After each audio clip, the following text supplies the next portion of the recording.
Assalamualaikum warahmatullahi wabarakatuh. Materi kita hari ini kita lanjutkan ya, yaitu tentang desain penelitian. Dengan mengenal beberapa desain penelitian sangat bermanfaat bagi kita dalam mengelola penelitian kita ya. Jadi manfaatnya antara lain bisa digunakan sebagai pedoman dalam melakukan proses penelitian, dan desain penelitian juga akan sangat berguna bagi semua pihak yang terlibat dalam proses penelitian yang akan kita lakukan. Ada beberapa jenis desain penelitian yang dikenal dalam dunia akademis, yaitu yang pertama, desain penelitian yang apabila dilihat dari rumusan masalahnya ada dua jenis, yaitu penelitian yang bersifat eksploratif, ya, explore itu mencari ya, menjelajah, meneliti dan lainnya. Kemudian yang kedua adalah penelitian uji hipotesis. Selanjutnya berdasarkan metode pengumpulan datanya ada dua jenis lagi desain penelitian, yaitu penelitian pengamatan dan juga penelitian survei ya.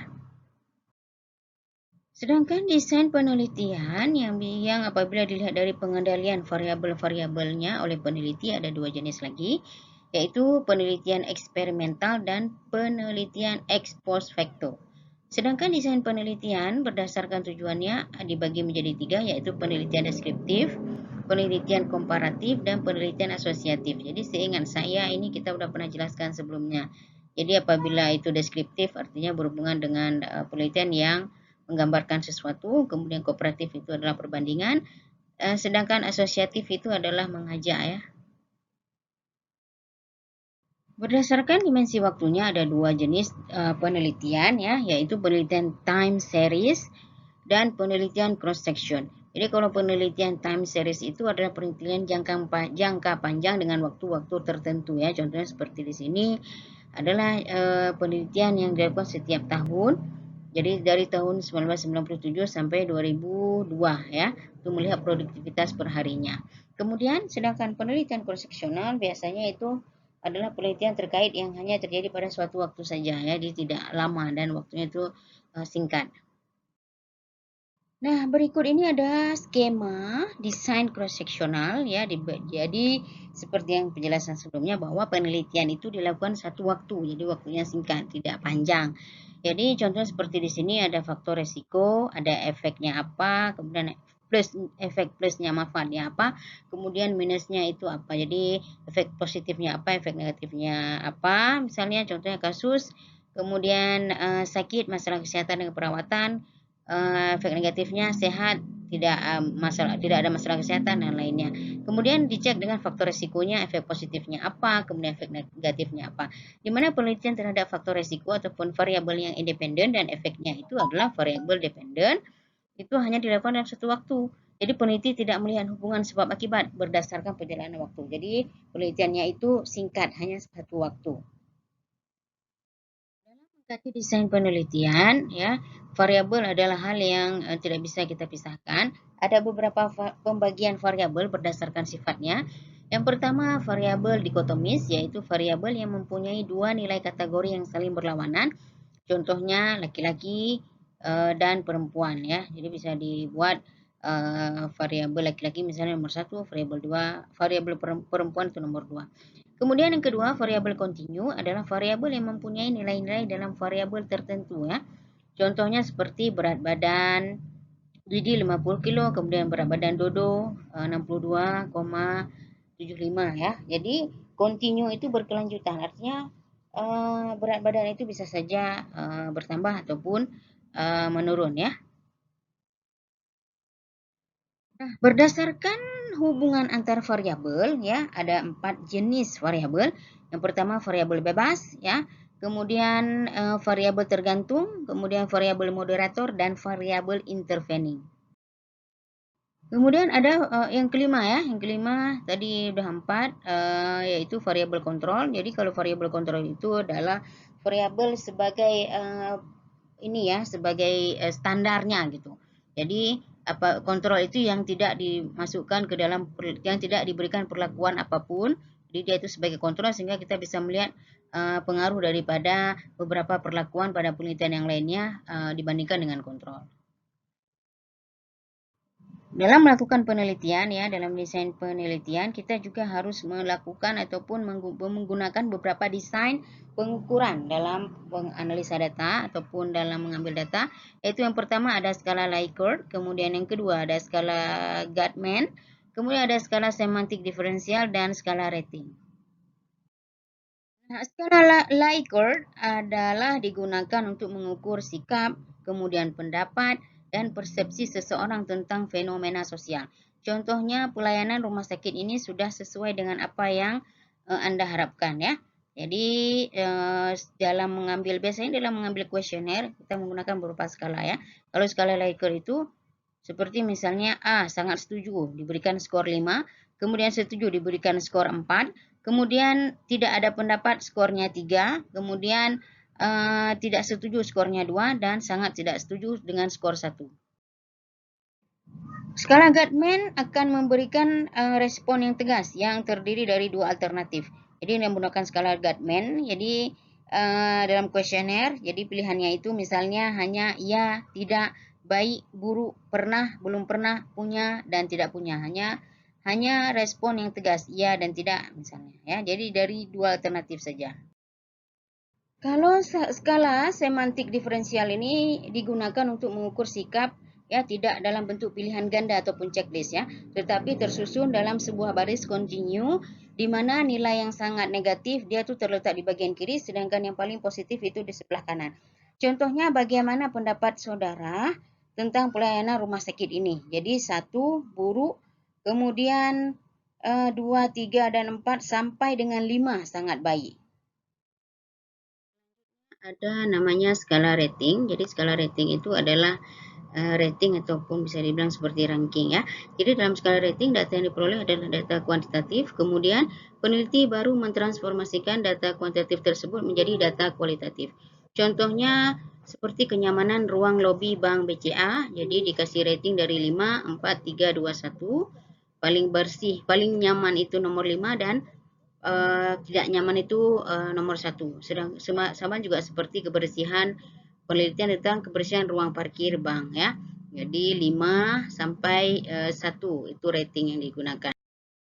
Desain skala dalam penelitian itu dibagi menjadi 5 ya. Ada skala nominal, ada skala ordinal, dan skala interval dan skala rasio.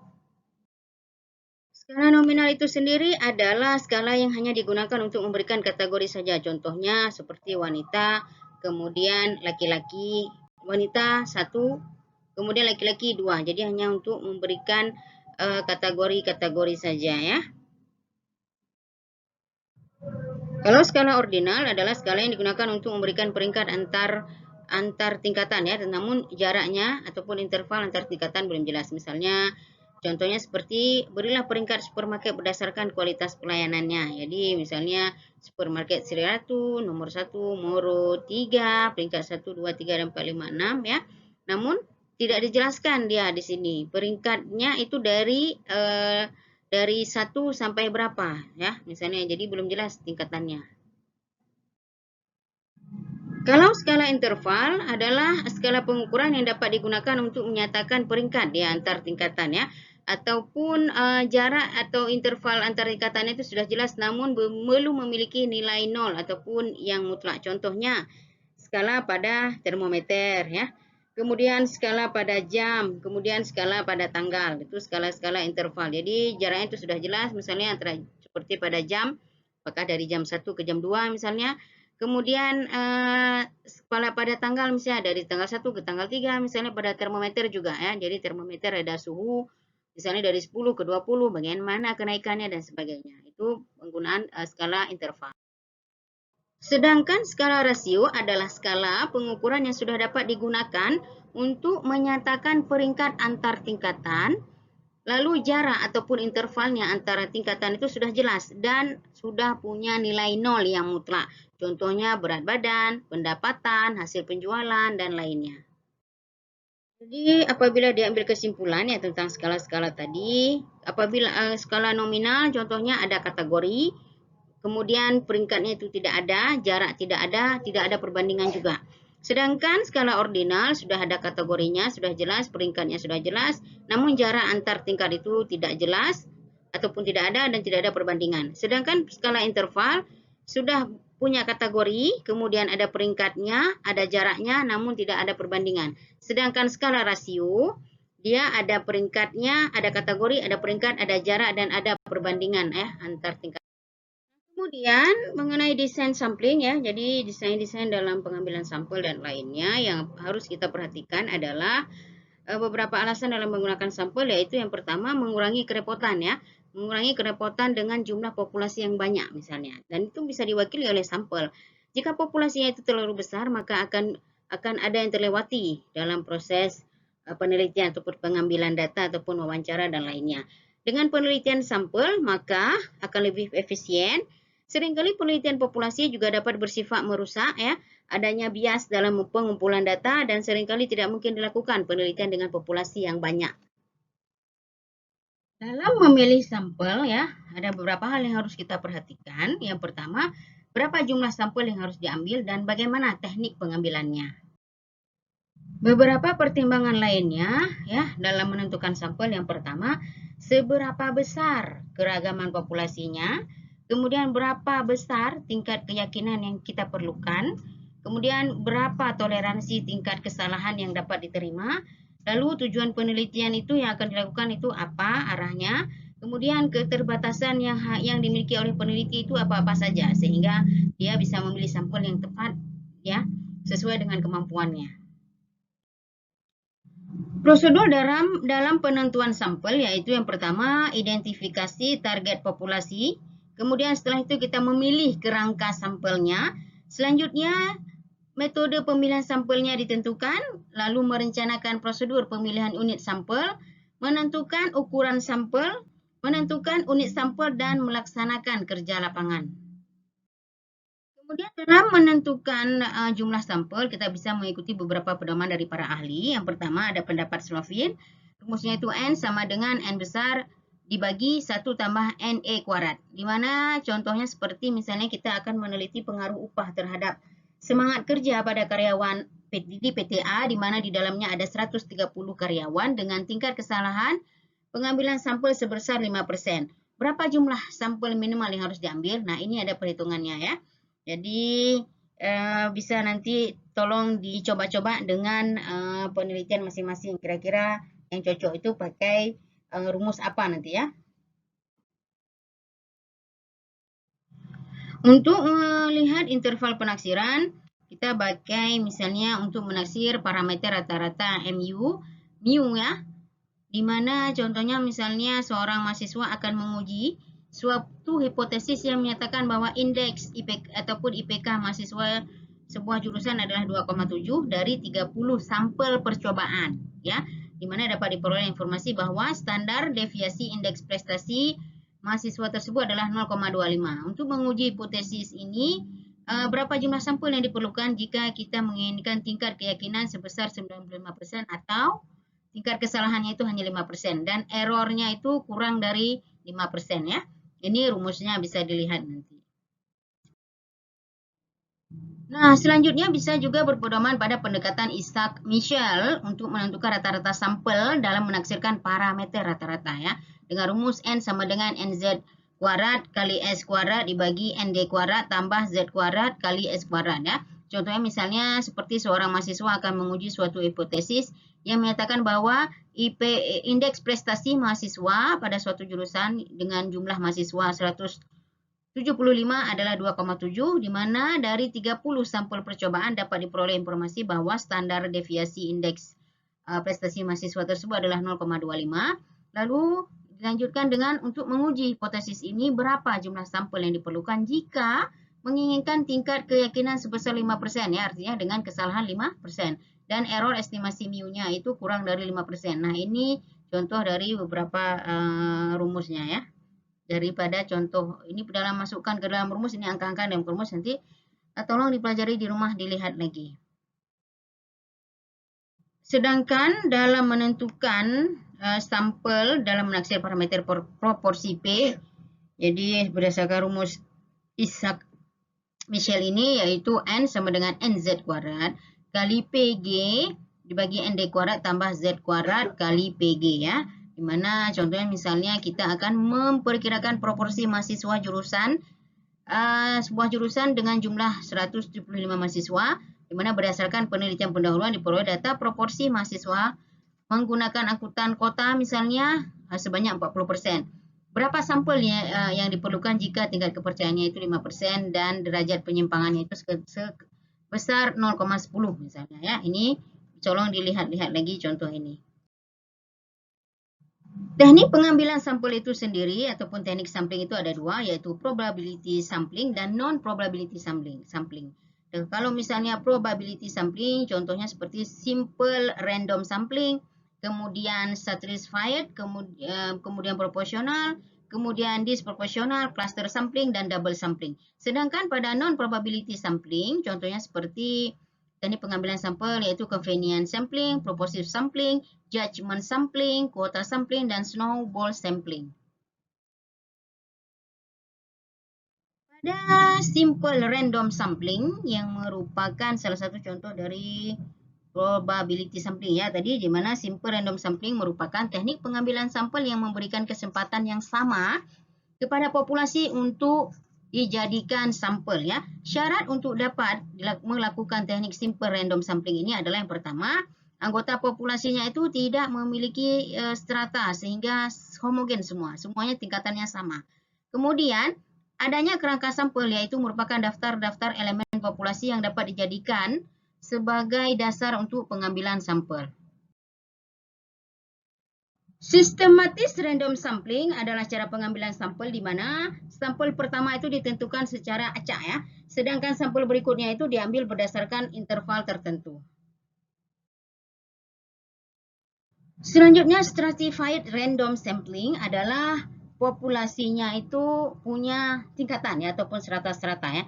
Contohnya misalnya ini tingkat pendidikan, misalnya strata pendidikan dari SD, SMP, SMU, kemudian baru dilihat anggota populasinya berapa, persentasenya berapa, dan diambil sampel.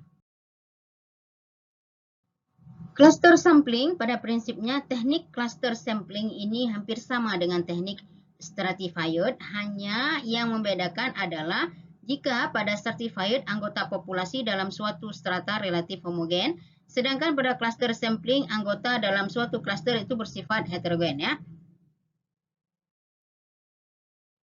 Sedangkan pada double sampling ataupun multi-phase sampling, di mana sampel ganda juga sering disebut dengan istilah sequential sampling ataupun sampel berjenjang, multi-phase sampling, sampel multi tahap ya. Contohnya misalnya seperti daerah Surabaya. Jadi ada Surabaya Utara, Surabaya Barat, Surabaya Timur, dan Surabaya Selatan. Lalu Surabaya Selatan itu apalagi dia? Ya, misalnya ada 3, saya nggak tahu ini kecamatan ataupun kabupaten ya. Jadi dibagi lagi, Surabaya Selatan itu dibagi lagi, ada Wonocolo, ada Margorejo, Manangkal misalnya. Kemudian yang Margorejo itu dibagi lagi, RW1, RW2, RW3 semua seperti itu ya. Jadi multi-phase sampling, jadi double samplingnya. Lalu convenience sampling adalah teknik penentuan sampel berdasarkan kebetulan saja. Jadi anggota populasi yang ditemui ataupun bersedia menjadi responden itulah yang dijadikan dengan sampel ya. Sedangkan purposive sampling itu merupakan metode penetapan sampel dengan pada kriteria-kriteria tertentu. Nah, kalau pada kuota sampling itu adalah merupakan penetapan sampel berdasarkan kuota ya. Jadi kita tentukan dulu kuota-kuota sampel per kelompok, baru bisa kita lakukan penelitian. Bahkan apabila kuotanya itu dianggap belum sesuai, belum penuh, maka penelitian belum dianggap selesai. Lalu ada teknik pengambilan sampel yang dikenal dengan snowball sampling. Jadi di mana teknik ini adalah pengambilan sampel yang pada mulanya itu jumlahnya kecil, tapi makin lama makin banyak. Berhenti sampai informasi yang kita anggap itu sudah cukup ya. Jadi persis seperti gambar ini. Jadi misalnya ada peneliti ataupun ada informan A. Dari informan A ini kemudian kita bertanya apakah beliau mengetahui informan yang lainnya. Akhirnya dikasih tahulah tentang informan B, 3 orang misalnya. Kemudian dari B ini kita tanya informan C, ada berapa orang. Ini belum bisa jadi ini lebih dari 2. Kemudian C, D, dan sebagainya. Kita akan berhenti bertanya ataupun berhenti mencari informasi ataupun informan lainnya apabila kita anggap data kita itu sudah cukup. Baik, kita padai pertemuan untuk hari ini. Kita akan lanjutkan lagi dengan materi berikutnya. Tolong jangan lupa tugasnya tetap dikerjakan ya, dicicil pelan-pelan sampai selesai. Saya akhiri, Assalamualaikum warahmatullahi wabarakatuh.